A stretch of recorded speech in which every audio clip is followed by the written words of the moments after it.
सत्येंद्र जैन की तिहाड़ जेल में मसाज मामले का बीजेपी ने फिर उठाया मुद्दा। बीजेपी का दावा, किसी डॉक्टर से थेरेपी नहीं, जेल में कैदी से मसाज करा रहे हैं जेल मंत्री सत्येंद्र जैन। बीजेपी के मुताबिक जेल में सत्येंद्र जैन की मसाज करने वाले का नाम रिंकू है और रिंकू नाबालिग से रेप के आरोप में जेल में बंद है। बीजेपी ने इससे पहले तिहाड़ जेल में 13, 14 और 21 सितंबर के सीसीटीवी वीडियो जारी किए थे। तिहाड़ जेल में बंद जेल मंत्री सत्येंद्र जैन की मौज का उठाया था मुद्दा, मसाज कराने का लगाया था आरोप। बीजेपी प्रवक्ता शहजाद पूनावाला ने ट्वीट करके केजरीवाल से किया सवाल। नाबालिग से रेप के आरोपी रिंकू से मंत्री सत्येंद्र जैन मसाज कराने पर उठाए सवाल। बीजेपी नेता हरीश खुराना ने खुलासे पर किया सवाल, ये रिश्ता क्या कहलाता है।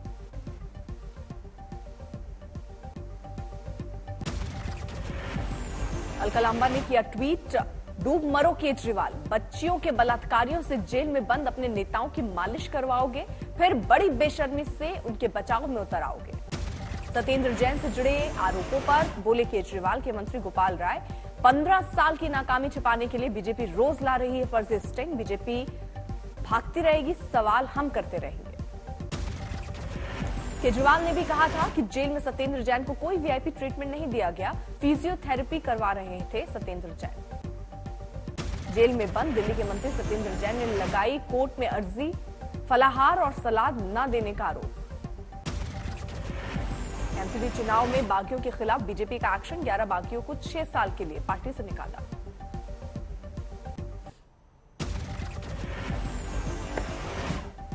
सरकारी नौकरियों को लेकर मोदी सरकार का मेगा प्लान पार्ट 2, रोजगार मेले में आज बांटे 71,000 नौकरियों के नियुक्ति पत्र। 71,000 से ज्यादा युवाओं को नियुक्ति पत्र दिए जा रहे हैं।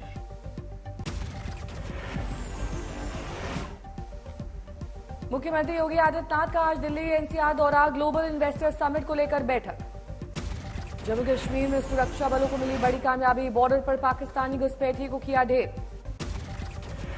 जम्मू कश्मीर के अरनिया सेक्टर में बीएसएफ की चेतावनी के बावजूद पाकिस्तानी घुसपैठिया भारत की सीमा में हो रहा था दाखिल, लिहाजा बीएसएफ को चलानी पड़ी गोली।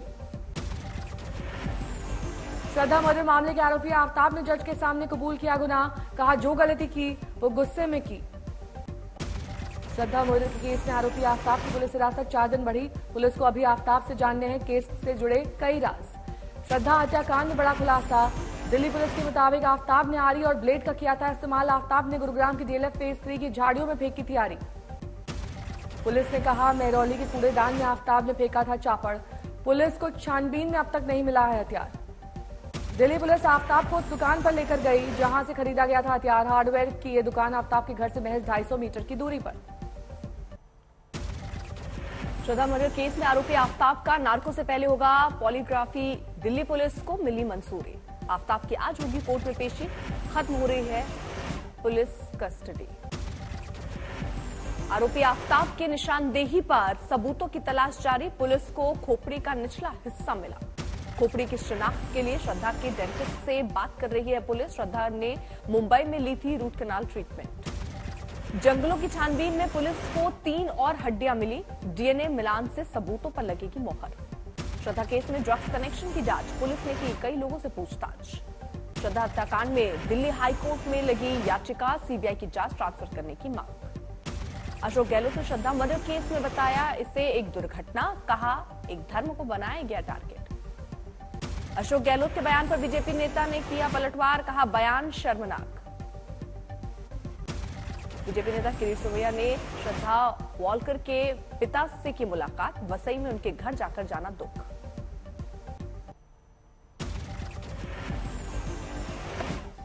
बीजेपी सांसद परवेश वर्मा ने फिर उठाया मौलवियों को 42,000 रुपए सैलरी देने का मुद्दा, पुजारियों के लिए भी मासिक वेतन की मांग।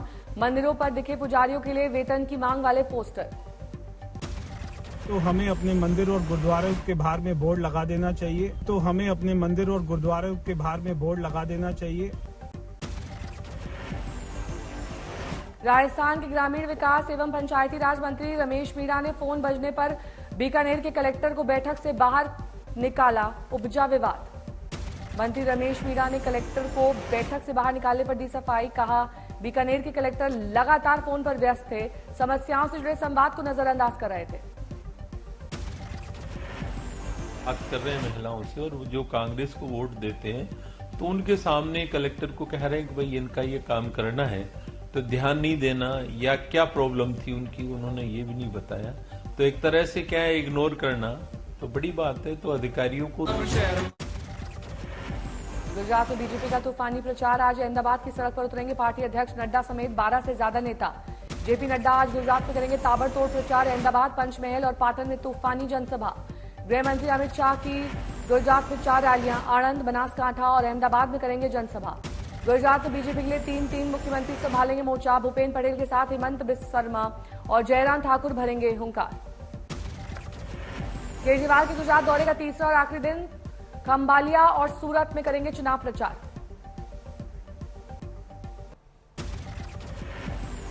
गुजरात में पीएम मोदी ने तीसरे दिन भी किया धुआंधार प्रचार। सुरेंद्रनगर से लेकर नवसारी और जबसुनगर में बीजेपी के लिए मांगे वोट। प्रधानमंत्री मोदी ने कांग्रेस नेता मधुसूदन मिस्त्री के औकात वाले बयान पर किया पलटवार। बोले, मेरी कोई औकात नहीं, मैं तो बस सेवादार हूं। मोदी को उसकी औकात दिखा देंगे। अरे माँ बाप, તમે તો બધા રાજ પરિવારો છો, હું તો એક સામાન્ય પરિવારનું સંતાન છું। મારી कांग्रेस ने पीएम के सामने बच्चे से चुनाव प्रचार पर बीजेपी को घेरा। चुनाव आयोग से संज्ञान की मांग की। सुरेंद्रनगर में 7 साल की बच्ची ने बीजेपी के लिए सुनाई कविता। सुनते रहे प्रधानमंत्री। अमित शाह ने गुजरात चुनाव में चला राम मंदिर कार्ड। कहा, 1 जनवरी 2024 को तैयार हो जाएगा भव्य मंदिर।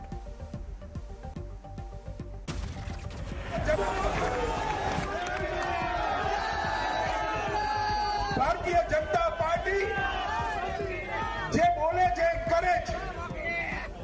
मित्र, भारतीय जनता पार्टीए પોતાની સ્થાપનાથી કર્યું હતું। सूरत में कांग्रेस नेता राहुल गांधी ने की रैली। कहा, बीजेपी आपको आदिवासी नहीं कहते, वो आपको कहते हैं वनवासी। राजकोट में राहुल गांधी ने मोरबी हादसे मुद्दे को उठाते हुए बीजेपी पर साधा निशाना। कहा, 150 लोगों की चली गई जान, लेकिन राजनीतिक मुद्दा नहीं बना। 150 लोगों की मृत्यु हुई है, ये राजनीतिक मुद्दा नहीं है। मैनपुरी में समाजवादी पार्टी उम्मीदवार डिंपल यादव का डोर टू डोर कैंपेन। कहा, नेताजी की कर्मभूमि है मैनपुरी। अखिलेश के साथ मन साझा करने के बाद बोले शिवपाल यादव, अखिलेश को कभी नहीं करूंगा निराश। राहुल गांधी की भारत जोड़ो यात्रा पर बोले ज्योतिरादित्य सिंधिया, सभी को है प्रजातंत्र में यात्रा निकालने का हक। छत्रपति शिवाजी को पुराने रोल मॉडल बताने पर भड़के आदित्य ठाकरे, राज्यपाल को हटाने की मांग की। बिहार में नेता विपक्ष विजय कुमार सिन्हा ने नीतीश पर साधा निशाना। कहा, राज्य में गुंडा राज, इस्तीफा देकर जनादेश के लिए लोगों के बीच जाएं मुख्यमंत्री। राजस्थान के मंत्री महेश जोशी के खिलाफ नारेबाजी, प्रदर्शन। कब्रिस्तान की उपेक्षा पर फूटा गुस्सा। कलेक्टर को मीटिंग से बाहर करने पर बवाल, कर्मचारियों ने किया विरोध। फोन बजने पर राजस्थान के मंत्री रमेश मीणा ने किया था बाहर। यूपी के देवरिया में डिप्टी रजिस्ट्रार के दफ्तर में पहुंचे, दराज खुलवाकर बोले, पैसे तो नहीं है। एमपी में बीजेपी के पूर्व मंत्री हिम्मत कोठारी का वीडियो वायरल। कहा, पार्टी में मेहनत करने वाले कार्यकर्ताओं को नहीं दिया जाता है महत्व। बीजेपी कार्यकर्ता के घर पर चला बुलडोजर। गोल्ड कॉम्प्लेक्स बनाने के लिए तोड़े गए 5 मकान।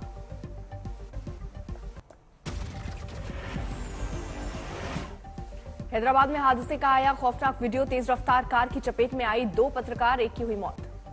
सीसीटीवी में कैद सड़क हादसे में साफ दिखा ज़ेब्रा क्रॉसिंग पार करते वक्त तेज रफ्तार गाड़ी से बचने के लिए दोनों पत्रकारों ने वापस लौटने की कोशिश की, लेकिन गाड़ी की रफ्तार इतनी ज्यादा थी कि संभलने तक का मौका नहीं मिला। हादसे में एक पत्रकार की मौके पर ही मौत हो गई, जबकि दूसरी महिला पत्रकार की हालत गंभीर बनी हुई है। मध्य प्रदेश के राजगढ़ में यूरिया के लिए किसानों की लगी लंबी लाइन, धक्का मुक्की और हाथापाई की आई नौबत। सीहोर में खाद नहीं मिलने से नाराज किसानों ने किया चक्का जाम, सड़क पर बैठे किसान। यूपी के जौनपुर में पुलिस की गौ तस्करों से मुठभेड़, 3 गौ तस्करों को किया गिरफ्तार। ग्रेटर नोएडा के चिटखेड़ा गांव में भूमाफिया यशपाल तोमर की अवैध संपत्ति की कुर्की, कानपुर आयकर विभाग की टीम ने ढोल पर मुनादी करते हुए कुर्की संपत्ति। महाराष्ट्र के अंबरनाथ में बैलगाड़ी दौड़ के दौरान हुआ विवाद। सड़क पर सरेआम दो पक्षों के बीच हुई ताबड़तोड़ फायरिंग। 22 राउंड गोलियां चली। 32 लोगों पर मकोका का केस दर्ज।